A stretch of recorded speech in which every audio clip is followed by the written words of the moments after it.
doing? Calling the police. For what? These kids are driving me crazy with all this damn noise. Call them on yourself. You the one making all the noise. I got the wrong number too, baby. Hold on. Alright, what's up, bro? What's up, my man? Let the people know who you is, man. Oh yeah, my name is Chef Clarence Robinson. So I am the AKA the Flavor King. I'm Mr. I know you don't care. Yeah, alright. Alright, man. So you think you can tell me a little bit about your background? Yeah, for sure.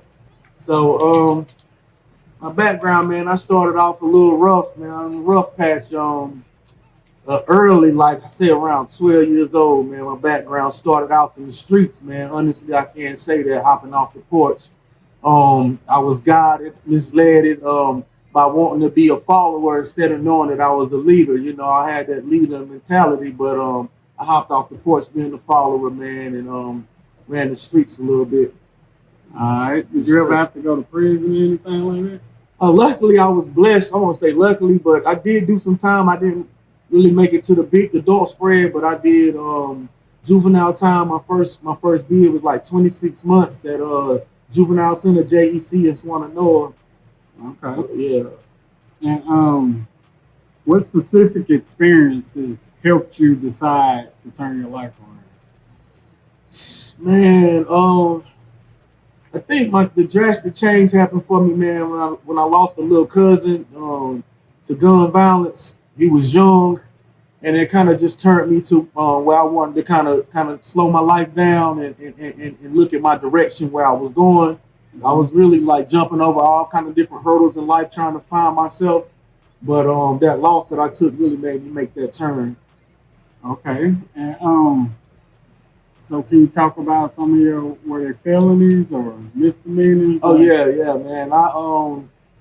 I had a mindset, man, of thinking that the only way to go get money was to hustle.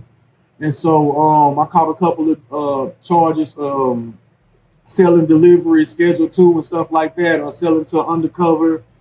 Just, you know, basically just doing stuff, man, trying to make money in ways that I shouldn't have been, you know. The institutionalized in the streets, we always think what we are seeing, we seeing the older guys hustle and stuff like that. So we thinking that's the route to take.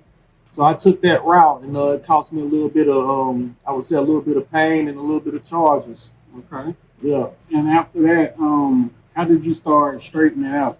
What helped you to turn around your life and get into culinary art? Yeah. I think, you know, finding my passion, I always loved to cook. So like a lot of times we be blinded, man, in the worldly ways. We don't really get a chance to see our passion when we're stuck in the world. So when I started being still, probably like around 2007, trying to figure out what I wanted to do. It was in the middle of me working on my GED, getting my GED, and I was working at Grove Park Inn.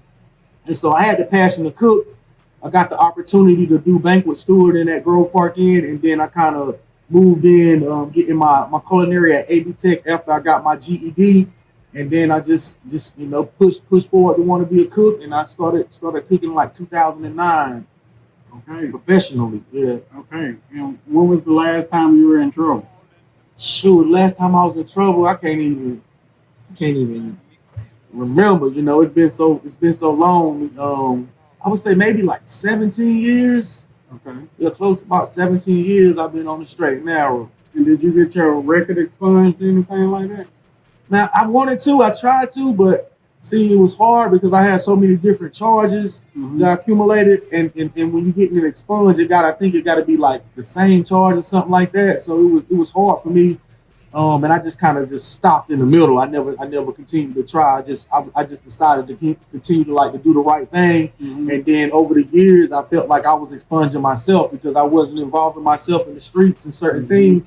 And so it was like over time, I could make time for myself to expunge it, because if I'm staying away from it, you know, 5, 10, 15, 20 years, then it's going to show that I wasn't in trouble. So I just been still, man. Okay. And you say you've been cooking since 2009. When did you first start your business? Yeah, so I first started my business, Cooking With Comedy Catering, right around 2012, just kind of messing around, doing different things. Started a cooking class for kids because I wanted them to get a different outlook on life instead of wanting to be hustlers, drug dealers, rappers, basketball players, and all that. And so I started sharing my gift after I got my culinary in 2009, and professionally really started getting money and made my LLC.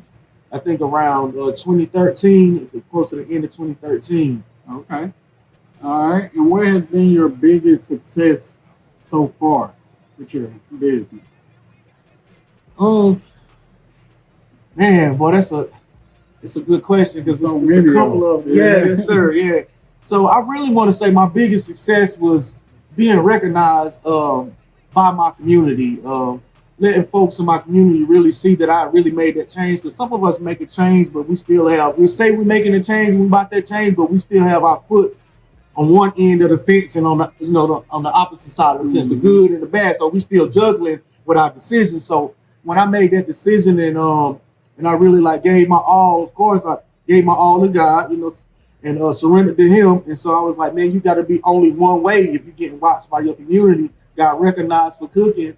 And that was big, that was inspiration to me to keep going, motivated me. But also, not to mention I've been on Food Network, competed in Cutthroat Kitchen. I did recipes for Ingles for a couple of 3 or 4 years, helping them sell stuff, McCormick seasoning. Okay. I've been in the Fortune magazine. I did stuff with USA Today. So I got a couple of accomplishments, a lot of different articles. If you Google Chef Clarence Robinson, you'll find all kind of stuff on me. But that's just the main thing as far as the goal that I reached was reaching my community, man, letting these kids get a different outlook. Yes. So how has it been since the hurricane? Oh, wow. So the hurricane, man, it's breathtaking to the community. It's like a punch in the gut, man. But it was an opportunity for folks. Well, I'll just speak for myself, for me to be able to turn another leaf, to be able to give more to my community. And so that's what I decided to do. I decided to give more. I decided to volunteer a lot of food, a lot of my time to give back, to feed my community, because not looking at what happened to us, but looking at what I could do to kind of make things better for folks that was in my community and the surrounding area.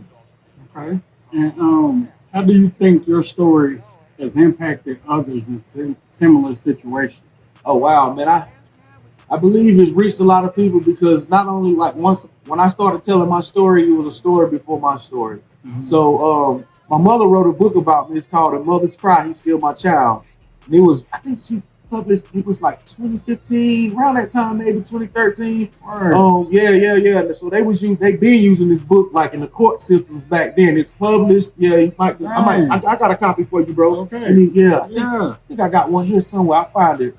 But yeah, so it's basically a book about me and the journeys that I went through, because I was labeled BEH, in school, you get hit with them labels. And then I also was on medicine, but I weaned myself off of that medicine because it wasn't doing nothing for me, just taking my energy. And a lot of parents get blinded in the school system because all of our kids, a lot of us got a lot of energy. And so a lot of the teachers didn't know how to direct our energy, direct us, our children. So they want to put us on medicine and, do this and put us in the small class, little classes and all that, trying to regulate us. Dim us down. Yeah. But also that's a part of that school to prison pipeline. Once they label your child, then they already preparing the prison bed for your child, 10 years from now.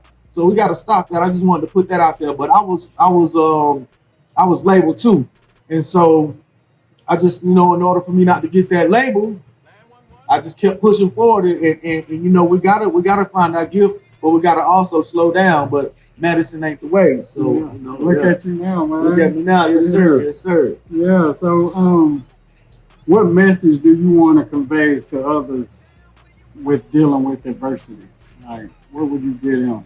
Oh, man, I just want to say, man, in life, some of us, we be blinded coming up in certain areas. Like in the hood, we always thought that, white folks wasn't going to help us, and they wasn't there for us. So we was getting divided. We getting divided in our journey when we're growing up.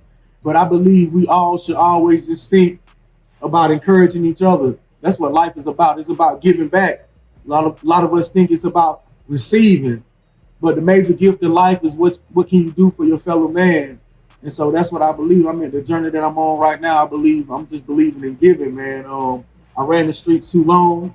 I was taken away from myself, taken away from my community. So now I believe that compassion and giving and trying to support others is kind of the road that I'm on right now. All right, before we get out of here, man, how'd you get into comedy? Oh man, I got into comedy because two things good for the human body, man: laughter and food. Okay. And so, I mean, my personality, I always had it. And like I mentioned before, and when I was in school, I was a class clown. I was getting in trouble for stuff like this. And so the teachers was always trying to dim that. But no, I was like, man, I got to keep going with this because that's where my energy came from. Interacting with people. I love to see people smile. I love to make people's day.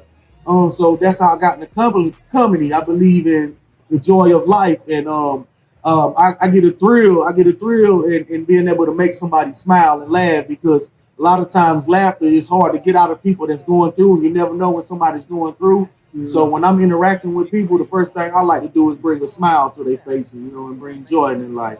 So would you ever do a comedy show? Oh yeah, for sure, man. Yeah. I would love to do that. I used to do stand-up comedy, but now it kind of dwindled out because I'm spreading myself thin. So that's why I do stuff comedy in the kitchen and stuff like that. But and I wouldn't mind creating my own comedy show. Getting a film crew to follow me every other day, something like that. Man, that'll be raw. All right. Yeah. And so let the people know like what you got going on, what you want them to support you with, what you looking at right now, and just let them know what you got going on for them. Yeah. So right now, man, I'm just continuing to market and push my brand. I'm cooking for different schools. I probably got about 13, 14 schools on my roster right now that I'm feeding. And so I want people to look out for like the different homework dollars that's going on in your different schools. Come out and get you a good meal, and also be able to sit and do homework with your kid, interact with your kids. Also look out for when I post my next dates on the food truck. I'm working on some more dates to get out there for you guys. I'm also about to start bottling up some fresh sauces. My collard green salad, I'm about to put that in some bottles, different seasonings, y'all. So yeah, look out, man. Look out for Cooking with Comedy. We on the way, baby. Yeah, let them know what your number is, where they can find your Facebook. Yeah. So my number is 777-9311. Nah, that ain't my son. Nah, that's that Brick. I'm not saying that's that Brick song. Nah, you can reach me, Mr. Cooking with Comedy, for any bookings at 828-280-7957. Yeah, that's the line for my business line. And also check me out on cookingwithcomedyaville.com. That's my webpage. You can also check me out on Cooking with Comedy Facebook. Check that out. And then just Google Chef Clarence Robinson. You might can find me on Cutthroat Kitchen Season 15, Episode 4. If you can find that on Amazon Prime. But other than that, man, I hope y'all have a beautiful rest of your day. Man, appreciate that, man. Appreciate that. For sure, bro. Man, we got it. We all we got. For sure. Yeah.